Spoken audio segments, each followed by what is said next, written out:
Hi, Grace Gardner here. I was Lynn Pizzuti when I met Donald Trump. I, well, real brief recap. Wrote, directed, was in, and wrote the songs for, and choreographed. What's the name of it? West Side Story. And then I went to choreograph a play and called All That Jazz and ended up making the movie instead because Bob Fosse was kept having heart problems. And anyway, and then and that was when I was probably a sophomore. Yeah, a sophomore in high school. And then so I think freshman was West Side Story, sophomore was All That Jazz. Very good movie, still good. Both of them. And then that, the people who were involved kept saying, well, these really should be plays. And I said, yeah. And so a theater became available on Broadway. And some backers came to me and said that they wanted me to write a musical for the theater. And I said, oh no, it was exhausting. All That Jazz, really, literally, I worked 20 hours a day. I got 4 hours of sleep, restless sleep a night. It was awful. It was brutal. And they kept coming back to me with different offers. And finally they said it can be a musical about anything you want, any type of music. And I said, rock and roll music? And they said, oh, and then I think they had to go back and forth again, and then it came back, okay, it can be rock and roll music as long as you throw in a jazz number and whatever else they wanted, some country. And I said, okay. So I wrote the musical Hair, which some of you may have heard of. The album is still available, still good. When the Moon is in the Seventh House, that one. And Long Beautiful Hair. Those songs were all in it. Really good songs. The whole thing is music. Because I always felt there was not enough music in musicals. But if you look at West Side Story, I wrote 2 extra songs for that because I didn't think there was enough. And All That Jazz, that's not mine. The King and I worked on The King and I when I was about 8. And I wrote extra songs for that while we were in Taiwan making the movie. Anyway, so I thought I want a lot of music. And it's really end-to-end music. And I was causing a little bit of a stir. First of all, nobody could tell how old I was. I was never allowed to say how old I was. I was 16. I got something in my eye. Anyway, and so I was writing and directing on Broadway at 16, and the people I was casting were hippies, or they weren't really hippies. I mean, there really was no, I don't know where that term came up, but it's they really were just, casual dressers. I had no dress code, and I wanted guys with long hair, definitely. And so I guess the cast was about 16 people, and half were guys and with long hair, and probably 20% were blacks. And so it was causing a bit of a hubbub in downtown Manhattan. And then one day a fellow came in all dressed to the nines with his bodyguards, because he never goes anywhere without bodyguards. And I said, this is a closed set, you have to leave. And I could hear him say, I'm not going to listen to a woman. So I thought, rather than argue with this moron, I will have security go and ask him to leave. So I did that, and they asked him to leave. And later he told me, Donald Trump told me, that he liked that I knew my place, that women can't ask men to do anything for them, that men just have to do things for women because they want to, but they're not. Women, the place of women is not to ask a man to do anything for her. And he liked that I knew my place. But it wasn't that I knew my place. I just was busy, and he said he wasn't going to leave. I asked security to ask him to leave, and he did.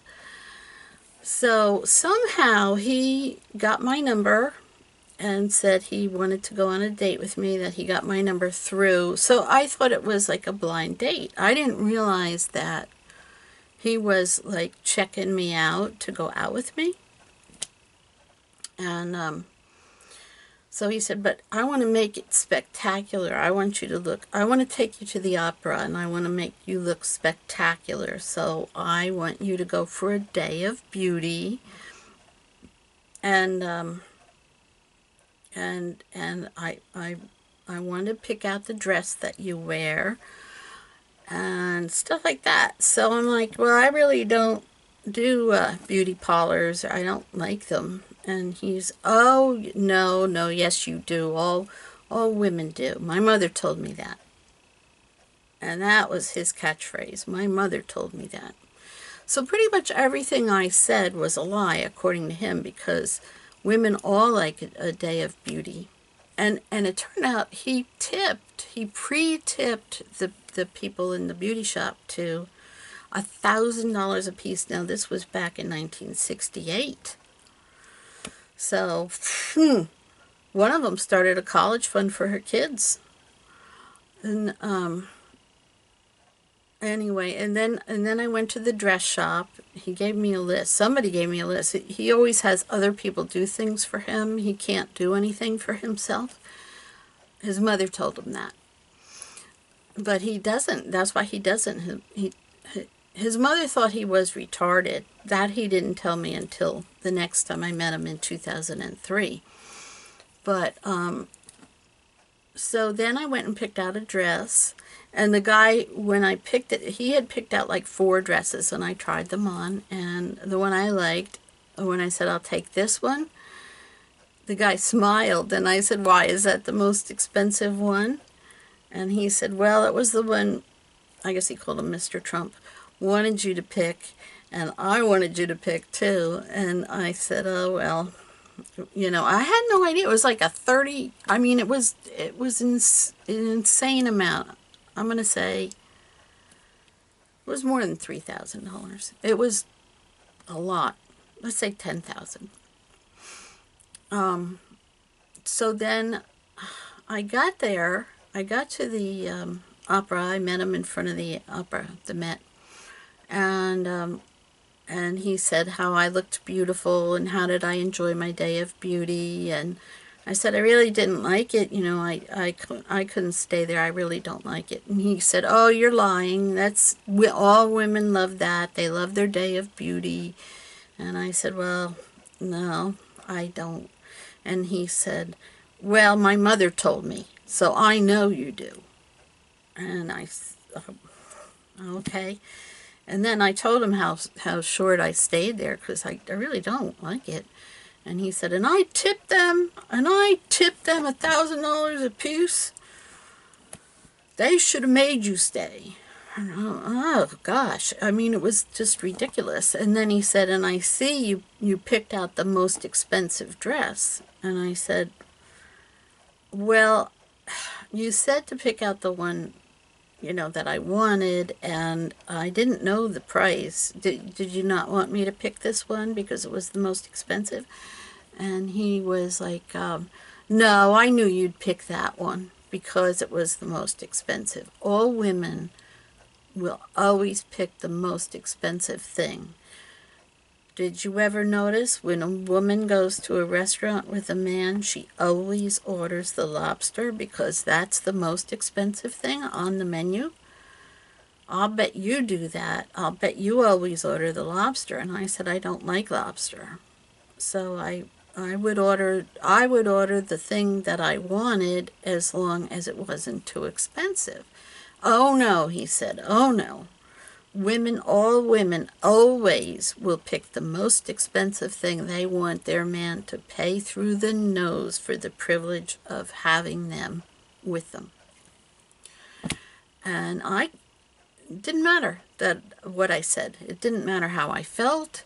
He just insisted that this is the way the world was. And he would say, and my mother told me that. My mother told me that, and she is, I don't know whether he used the word omniscient until the next time I saw her.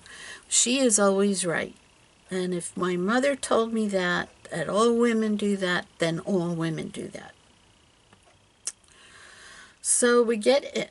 And he had a balcony seat, along the sides of the Met. There are the balconies, but they're all separated, and there are about probably eight seats in each one of those boxes. And he had one of the boxes, and he said he liked the opera.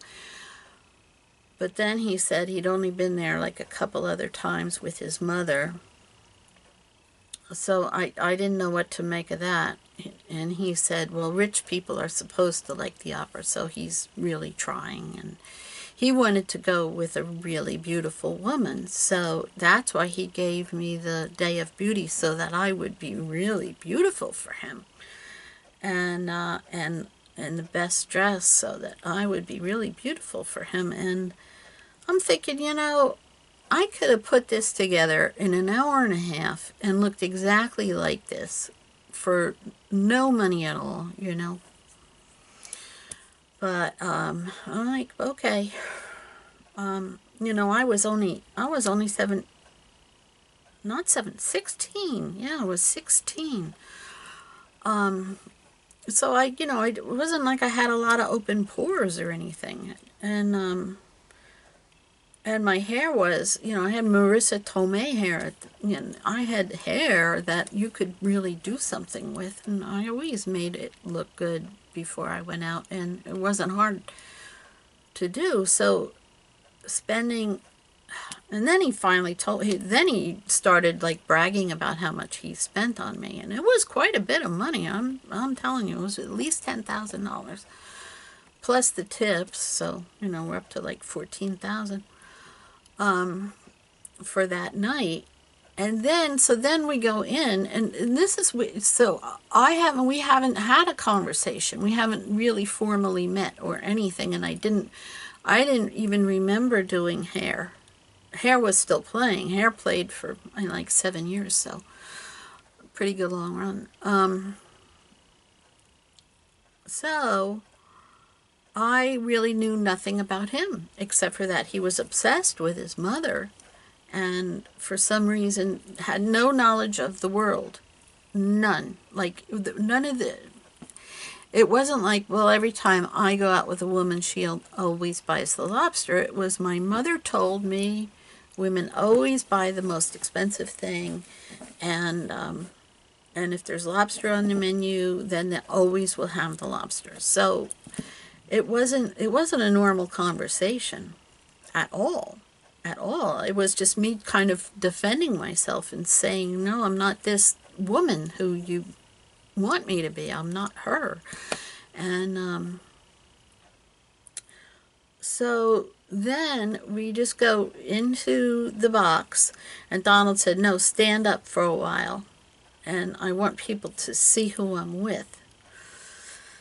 And how much they paid for the box. But you have to buy it by the season. You can't buy it, I don't know. Anyway. And and he only knew like one person, and it was so far away. The person was so far away that he waved, and then he waved again. Oh, he didn't see me. He can't. We're so far away. He probably can't tell who I am. And I said, yeah, I can't see who he is. So normally, if you can't see them, they can't see you. And he told me to shut up.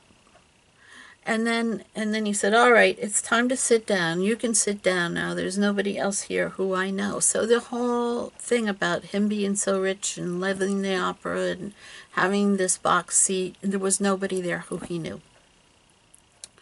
And I could sit down.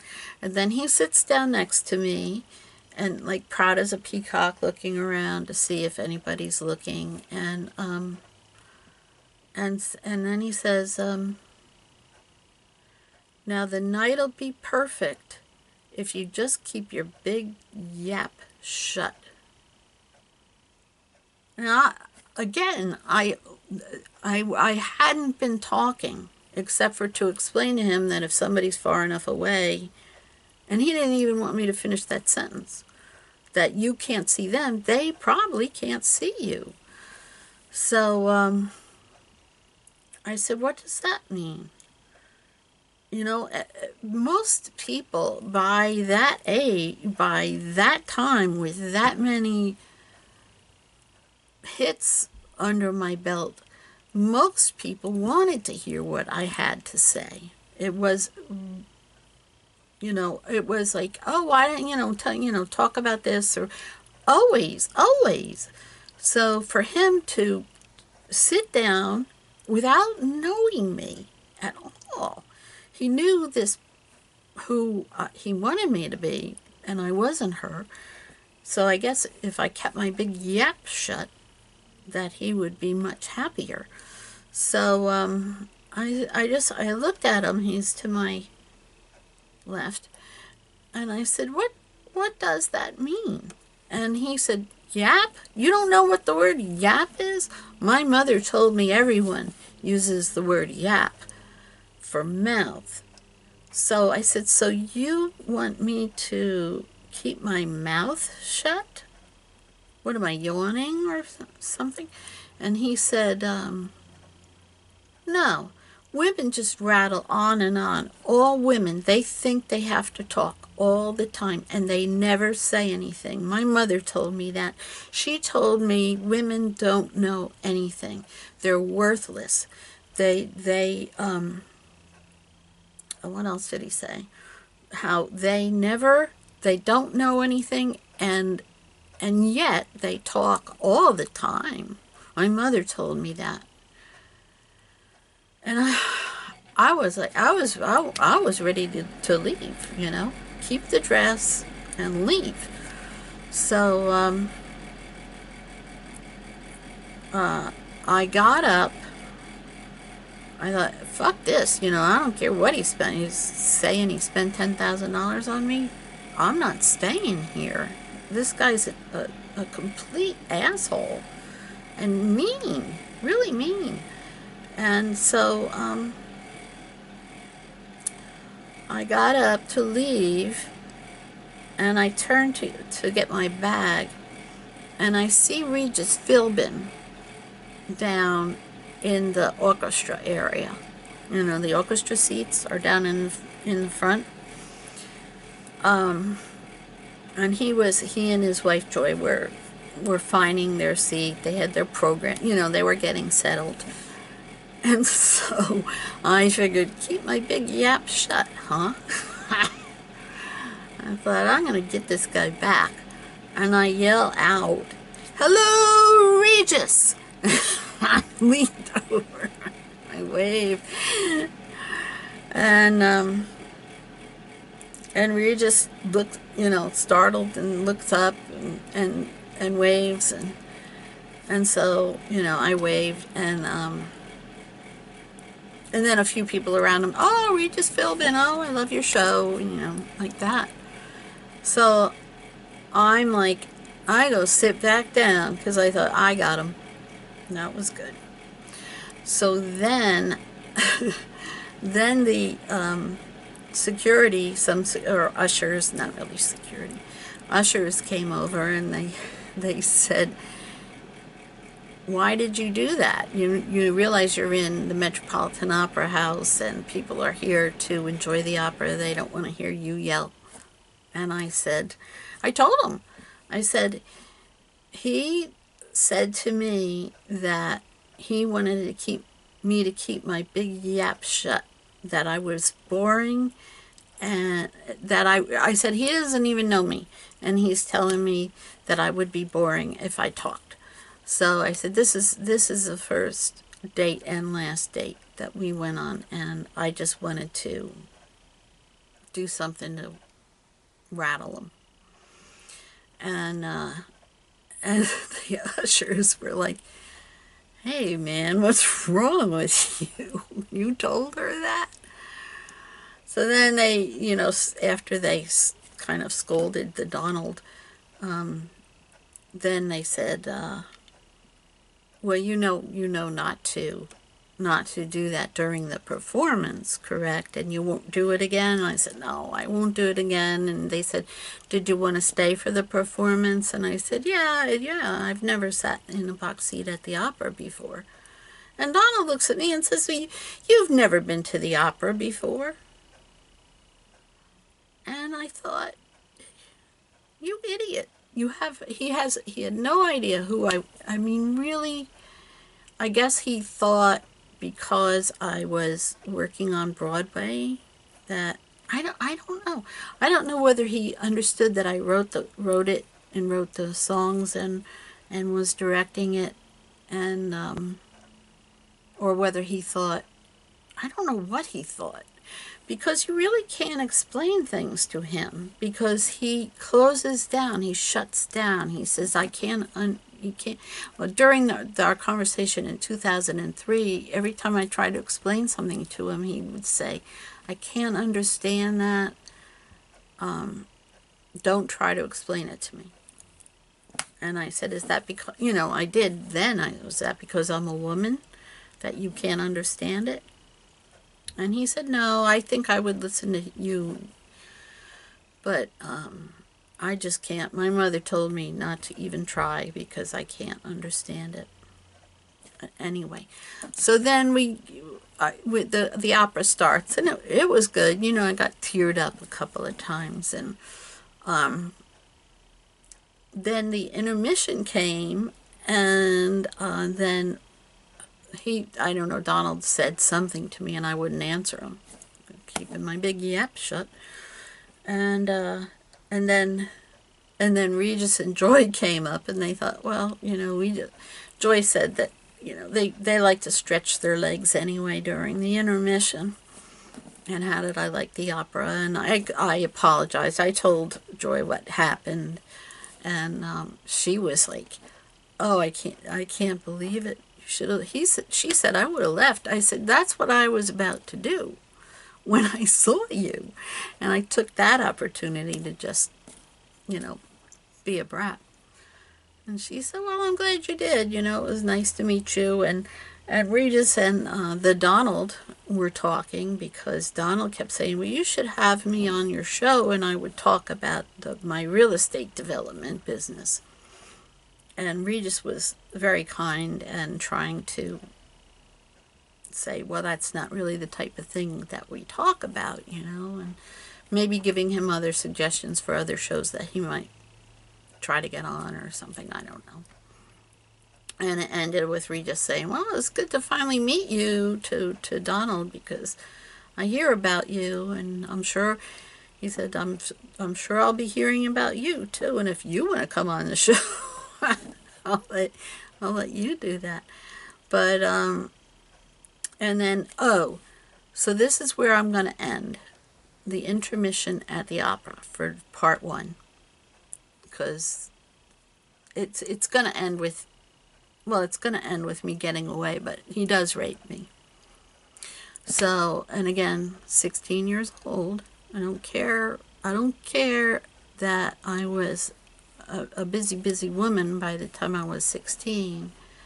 He drugged me and raped me. But we will get to that.